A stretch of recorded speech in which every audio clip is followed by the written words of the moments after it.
Welcome to the Menopause Mastery podcast, a show for women just like you who are ready for more health, vitality, passion, living life with a purpose. I created this show because I knew that women just like me in this second season of life, the season of menopause, are really tapping into their deepest desires. And we're ready to harness our physical and mental health and explore what our true passions are and peel back the layers to uncover exactly what we want out of life. I'm your host, Betty Murray, part geek, part magician, and your new medical bestie with a dash of sass. I love taking the complex science and making it easier to integrate into daily life. So let's join the journey to make this season the best ever.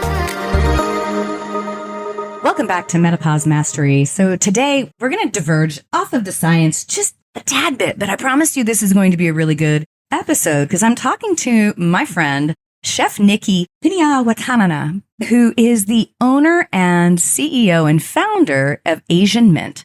This is a Texas-Thai Asian fusion.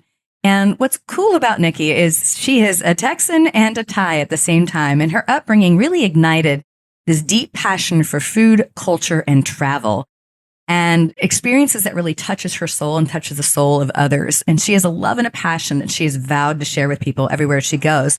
So today I want to talk about really this idea of how do we live into this purpose and passion, and how do we take what we're doing and maybe keep etching towards that next legacy and fulfillment that really helps us fulfill our personal lives, professional lives, and family lives. Because when we're doing that, everything else works better. Our health is better. Everything's better. And so today I talked with Nikki about a bunch of different things. We talked about food and healthy foods. She dedicated her kitchen and her restaurateur capacity and chef design early on to support the celiac and gluten sensitive community the entire 18 years of her restaurant's existence, and was one of the first to really come out with this gluten-free menu. And she has now expanded it to all kinds of food sensitivities. So we go into a little bit about how you need to look at foods and identify those foods and what you need to watch for in restaurants, and how they have been committed to not only accommodating all of those of us with food sensitivities, but also how to improve food quality. And then how that transpired into helping people understand food culture and experience and travel through her retreats that she does right now once a year, taking people to Thailand to experience the food and the culture, and how that legacy sort of plays out with her family and her professional life and helping other women.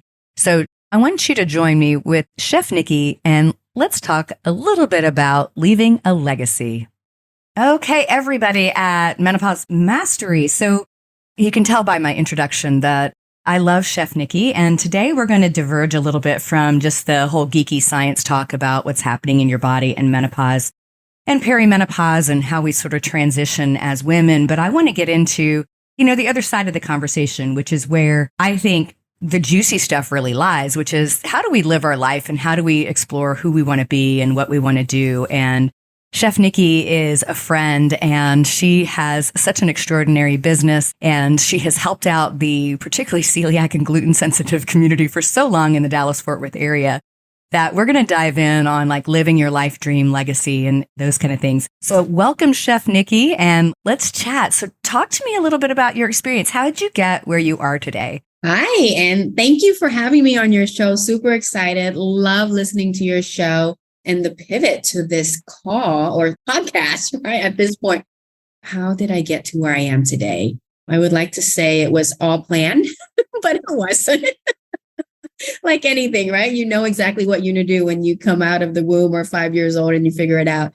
But it kind of stumbled on. I did figure out what I love to do kind of early on, but I mean, it was still after college. Like I didn't know where I wanted to go to college or what I wanted to study or anything like that. But I've always loved to cook.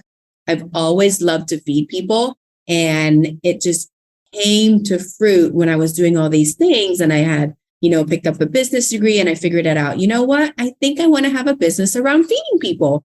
And that came to fruit over 18 years ago now at this point. And it has evolved into multiple different side businesses, or really some main businesses, different variations of just opening restaurants at this point. And it has just been a really wild dream come to life. It is a beautiful journey. I would not change anything about it.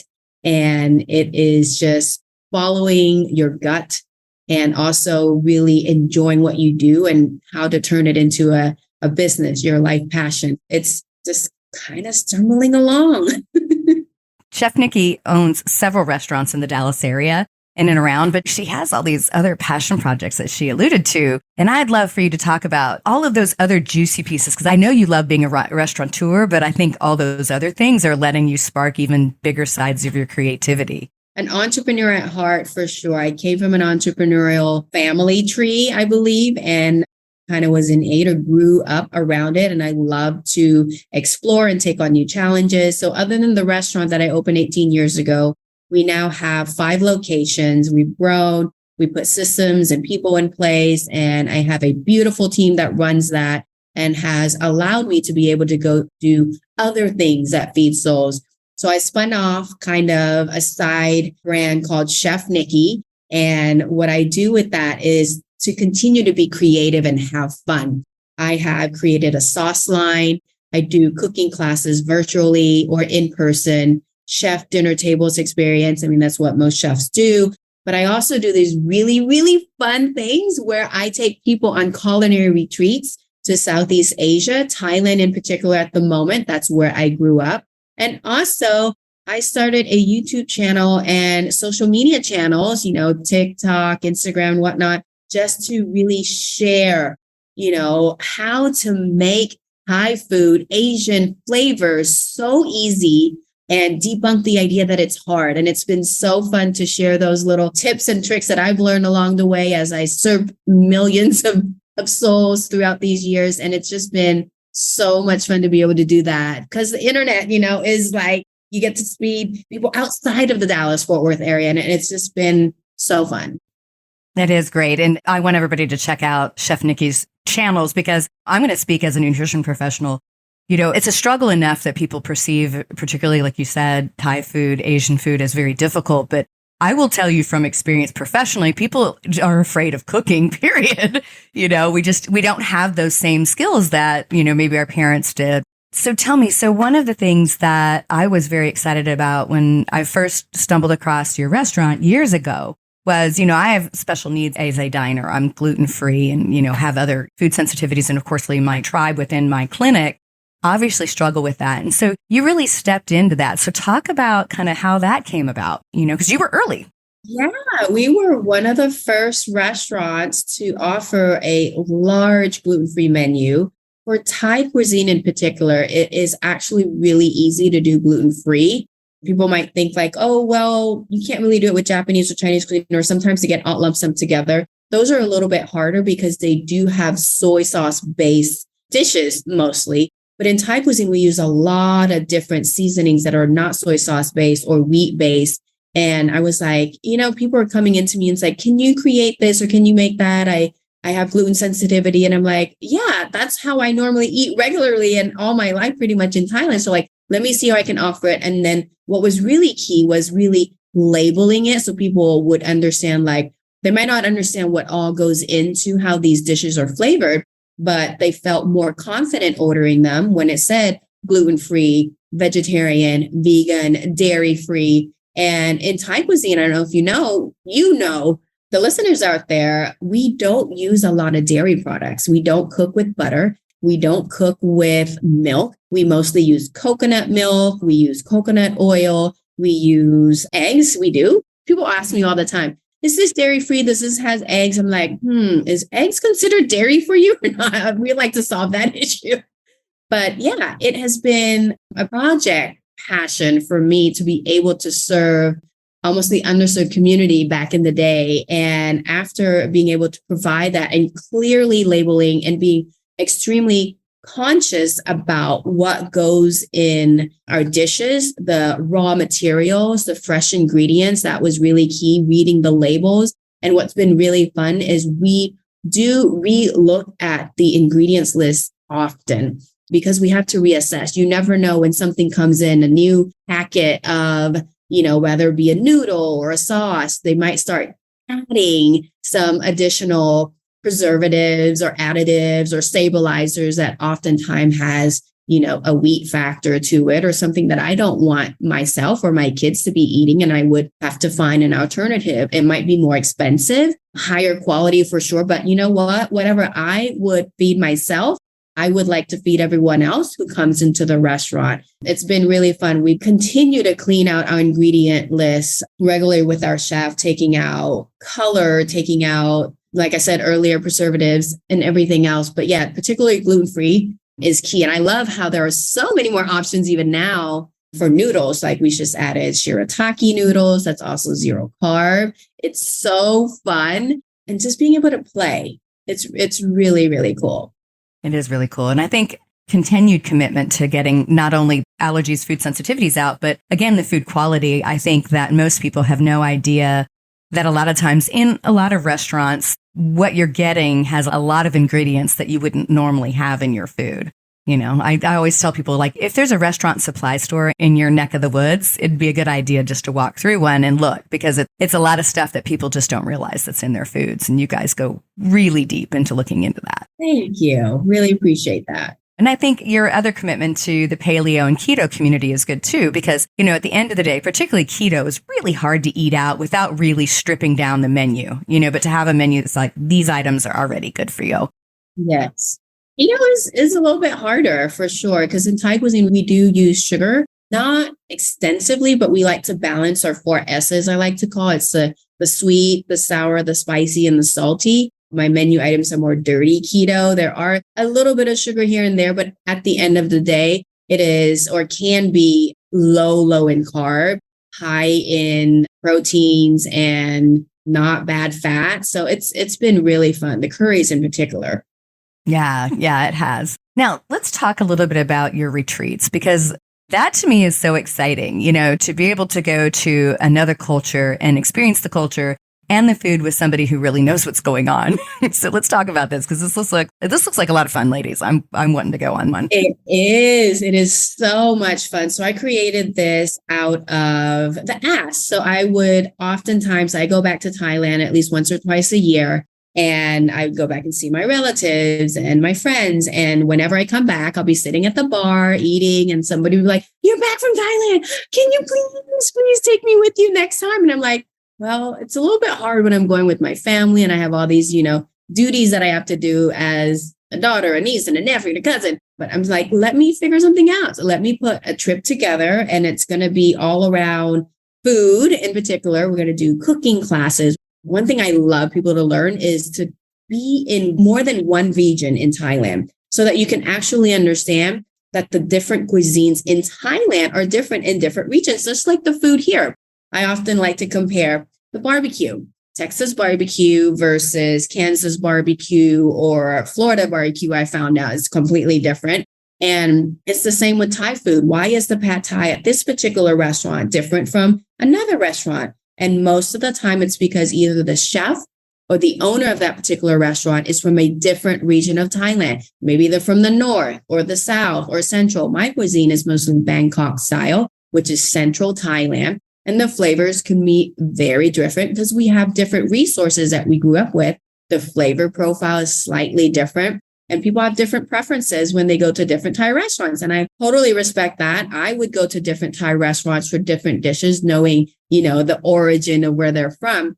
And it's just been so fun to share that with people in Thailand. We would normally fly to at least 1 or 2 different regions, north and central, or central and south, or northeastern, and cooking classes. We have to do the things that you probably want to make sure to check on, say, hey, I made it to Thailand. I made it to an elephant sanctuary. I made sure that I saw the palace. And in addition to that, I take you to all my favorite restaurants. We do markets. We go through street food safely, tuk-tuk tour, and just visit kind of all the places that I love. They've been vetted. A lot of times they're my chefy friends, and it is so much fun. A good week or so of just life-changing experience. And every time when they come back, my soul foodies, I call them, or even while we're there, just a couple of days in, they'll come in, give me these beautiful hugs, and they'll say, whatever that happened that day, it has moved them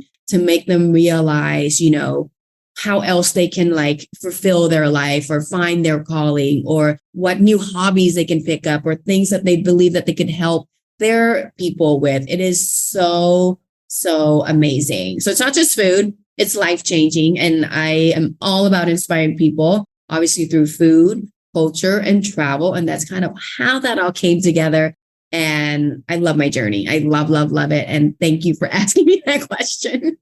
Where do you see that kind of heading? Do you have kind of a vision of what that sort of legacy? Because we're kind of talking about legacy, because I think all of us have this like secret desire that we maybe haven't even tapped into yet. You know, what our legacy might be, or what experience we want to have between now and our last few days on this earth. Do you know where you want this one to go? Have you thought about that? I think maybe subconsciously I have. Whenever I go on these retreats, I take a film crew with me, and we do these beautiful episodes that share the highlights of what we do on our YouTube channel, like day by day, and anything like we key into specific activities that we do and share. You know, it's about the feeling and the experience, not just like, oh, hey, here's an elephant. Okay, here's another temple. Oh, here's another plate of noodles. But it really like, how did that transpire, that emotion? And being able to share that with the world permanently, you know, everything that goes on the internet stays, I hope. I think what I really, truly enjoy is sharing my culture. I am from a half and half family. My mom's from Texas. My dad's from Thailand. So I'm a Thai Texan. I pretty much have lived on both sides of the world almost equally at this point. And being that person who knows how this side of the globe thinks and how this side of the globe thinks, and kind of merge it together and explain it from two point of views is what people truly enjoy when they watch a lot of my episodes, as well as when they talk to me. They'll be like, oh, you have all these insights that I can relate to because you can explain it to me in a way that I understand it. Because I like to always compare, like, think about what you know. This is what you normally do, and this is what they normally do, and this is how it's similar, and this is how it's different. It's probably something like that, just sharing and inspiring people through these differences and mostly similarities. We're all human, right? We all want to be good, do good, feed people, help people. And I feel like I'm serving my purpose, being able to share that information.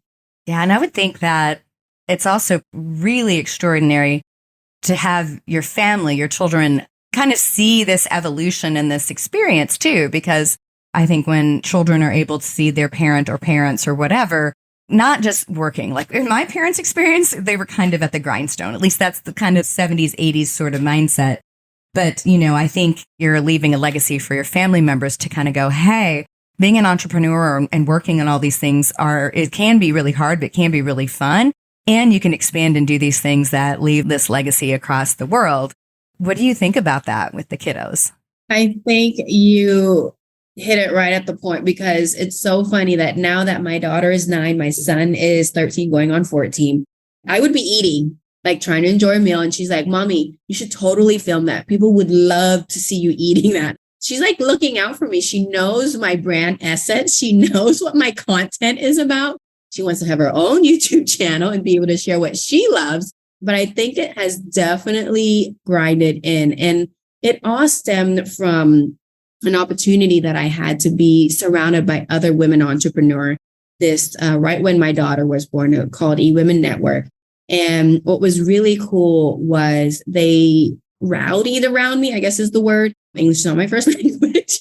They said, you have a platform. You have a passion for food and culture and all these things that you can share with the world that nobody else can really do from your perspective.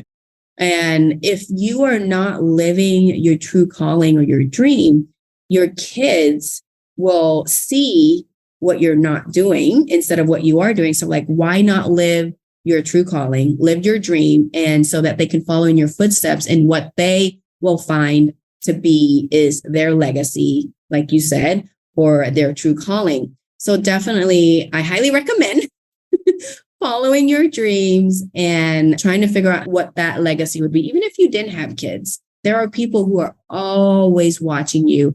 I have a million stories that I could share every time I go into the restaurant. I love going in and hanging out with my mint fanatics. I feel like they're like my friends and family members now that come and eat at the restaurant, my clients. They would come up and say, Nikki, it's not just the food why I come. I feel inspired. I feel like I'm being taken care of. Your service is amazing, but what you're doing inspires me. And I want to support people like you who, radiate positivity and beautiful growth, and you're taking care of your people. You're not taking advantage of anyone. It's like a cycle of this amazing support system. Like you said, again, I can't believe like you really encompasses in the word legacy in many ways that I didn't truly think about at the end of the day. At a certain age, you start thinking about that a lot harder. It has been just so fun and highly recommended to continue to figure out what your true passion is and calling and following through. Okay, so I'm going to ask you an even more personal question. So this all has required you to probably step out of a comfort zone. You're obviously extroverted. I'm an extrovert, but it's still a lot to go get in front of a camera and just I'm going to throw down and just be me. How do you yourself go, okay, I'm going to do it? Like, what do you psych yourself up? Do you do a pep talk? Do you slap yourself around? How do you get yourself moving out of inaction into action for those things? That's a good question. Definitely have to psych myself up emotionally, physically also, go do a little workout, go walk, get the energy moving, right? Get the energy moving and making sure that you're, feeding your body with nutritious food. At the end of the day, it really makes a big difference. But also I love to before I get on, a beautiful connection like this with you is to listen to some other, not podcasts. I like to listen to, in particular, I love listening to Oprah. I love how she shares stories, how they really, really connect through, and just listening to her the under lessons that she has in a lot of her positive motivational speeches.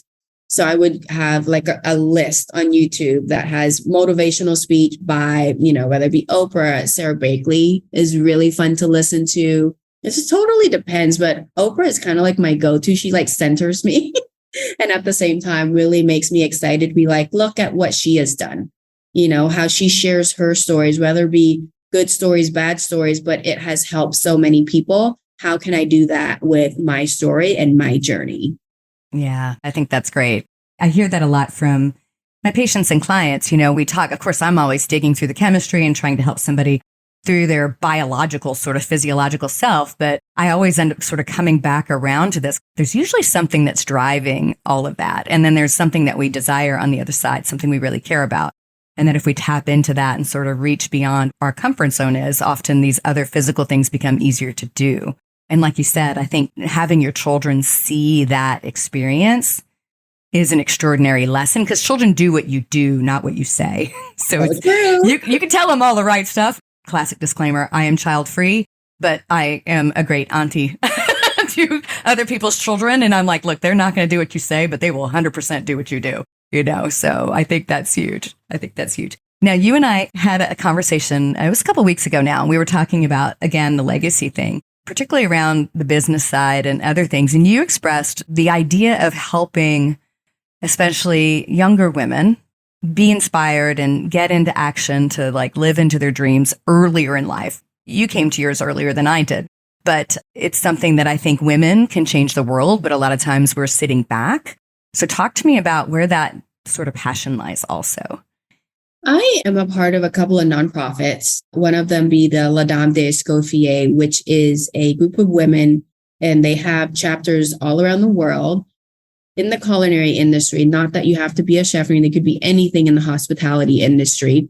You could be working in hotels, you can be a sommelier, you can be a nutritionist, and being able to mentor them in addition to create fundraisers where we have scholarships, endowments in different schools all around Texas, and being able to support whether it be young women going into our industry or even somebody who's looking to switch career to come into our industry as well. They can apply for these scholarships. But what I have found that education is everything. I pride I think best doing is because my parents have been able to send me to school and get a great education. Without that, I don't think I would be who I am today. And I love the saying where they say, give a fish, feed some person for a day, teach them how to fish. You can feed them for a lifetime. I need to pin that one down much better. But at the end of the day, for sure, I believe that women need to continue to uplift other women coming through, especially in the entrepreneurial world. It is hard. And if I can share a lot of the things that I did incorrectly so that nobody else has to really spend the money or time wasted on a lesson that I already had learned, I'm all for it so that they can go much faster. I love mentoring a lot of my mentees. I call them mentees. They're my employees, but not really. I love them so much. And being able to share and show and teach them, a lot of times they learn these lessons as they're doing it. I don't tell them, everything I say, but you have to do it. You have to show me that you're willing to be interested, and then we can go from there. But yeah, my tactics might be a little bit different, but I feel like you don't really learn until you do it. I'm definitely a doer, and I learned by not just reading textbooks, but definitely bringing up the other generations, women in particular. I think we need to support each other and really shout out hoorays and congratulations, hey, great job. What else can I help you with? A lot of that, which is now happening a lot more. And I'm so excited about to continue to do that. We're not about let's step on somebody else's back so that we can get to the next level. I am not about that. And that's not how anything gets done in this world. It's not by one person. So we all need to stick together and make it the best lives pretty much, and have everyone find their true passion and calling and change the world for a better place. Yeah. It's funny because I was talking to my husband over the weekend about this, and being a kid of the 70s and 80s. And I remember the movie Working Girl. You're younger than I am. So I know that movie. Yeah. The fact that movie was this profound movement of a woman just trying to get ahead in this sort of backstabbing environment. It's just crazy because it seems so foreign today. But, I think for a lot of women, that's sort of the environment we grew up in. It was just you needed to claw your way to the top, and we found a glass ceiling, and then, you couldn't really get past it. By yourself. That's it. You can't get past it by yourself. Or you can, but you're going to probably claw your way to the top and hurt a lot of people on the way. Whereas when you have other ones helping lift and help you ascend, everybody ascends. So it's a beautiful message. And I think slowly but surely people are learning it. So where do you see yourself in 10 years? What will you be up to? Wow. So I've been doing the restaurant for 18. So I'll be going on almost 28 to 30 years from now, 10 years. I would probably still be feeding souls. I know that that's my thing. Hopefully more trips, more restaurants for sure. I have found that it's been so fun also mentoring my young mentees coming into the restaurant and have them being able to grow and open their own stores under the umbrella of our restaurant group. So yeah, we currently have 5. So at least 10 or more by that time. We want to have 10 in the next 5-6 years. So that's one every 1 to 1.5 year is approximately as our goal. And being able to spread the message to more people. I still feel like I'll be doing the same, maybe helping my daughter, finding her passion and helping her accomplish them for sure. Definitely my kids is probably going to be where most of my time will be at even now. That's a good question. Continue to be helping for sure. I think I've found my true act of what I love to do. Doesn't feel like work. I tell people that all the time. I'm it's such a thin line between my personal life and my professional life. Truly, honestly, I spend a lot of time doing what I do, but I spend a lot of time in it and enjoying it and then learning and spreading information. So likewise. I can totally feel that every time I'm talking to you. It's awesome. I know. Yeah, the idea of retiring and then shopping for lettuce as sport just frightens me. I'm what? What are you supposed to do when you retire? What are you up to? I have to be up to something. I have plans to continue education, whether it be more culinary school, more traveling, more of what I love to do, really, is where I see myself. Yeah, I know people ask me at, 40, I guess I was 49 when I went back to get my PhD. And they're why? Do you really need it for your professional career? No, I already had a very established, very successful practice and very successful clinic. But I was I just love the act of learning. It's an expensive endeavor, but Or you can learn it the hard way too, you know? Right, exactly. So I'm like, I just want to keep learning. Now it's taking that and then expanding and making it go elsewhere and other things. Often leads to something else, right? Yes, you're going for a PhD, but at the end of the day, it probably like opened up or, turn on another light bulb of like, oh my God, I could be doing this and learning that. And this is like really what I want to be doing. You just never know. Right. Well, I think about when you go on your trips and you're taking people to these experiences, why it's so important. And I would say, I'm going to say this for Westerners and Americans, why it's so important, I think, that we should go be in other cultures. Because let's face it, the United States exports our influence heavily.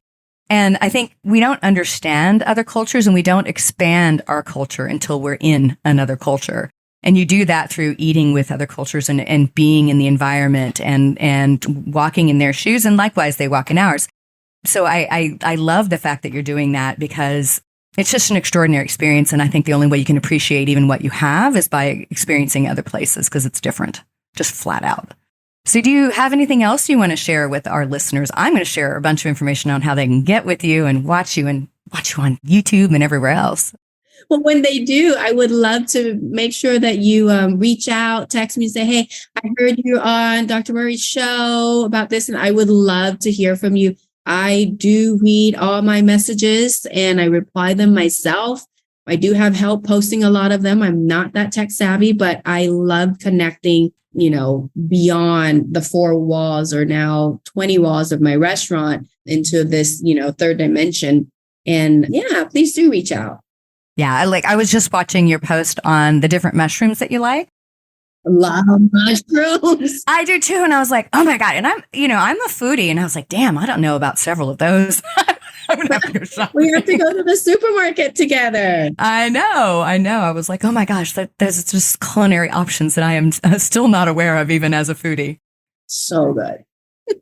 So good. So we will share all of Chef Nikky's contact information. And if you're in the Dallas-Fort Worth area, you definitely have to go into a restaurant, Asian Mint, and check it out. Because we live within vicinity of 2 of them very close by. We order a lot and we go in a lot too. And we get it delivered to the office. We've been a long time fan. So absolutely. Thank you so much. Really appreciate that. Thank you. Thank you, Chef Nikky, for being on. And everybody, thank you for listening to Menopause Mastery. And if you loved this show, please give us a thumbs up and a review, because I do read every single one of them. If you feel like somebody would be inspired by this show, please share it. And thank you all for listening. Thank you. And thank you, Chef Nikky. Thank you so much for tuning in to the Menopause Mastery podcast. You are why I'm here, and I am so very grateful. Hit subscribe so you don't miss any wisdom on creating the most exceptional life on our terms. If this episode has helped you in any way, please share it with a friend to spread the love, and together we rise. You can follow me on social media at Betty Murray PhD, and you can reach me online at bettymurray.com.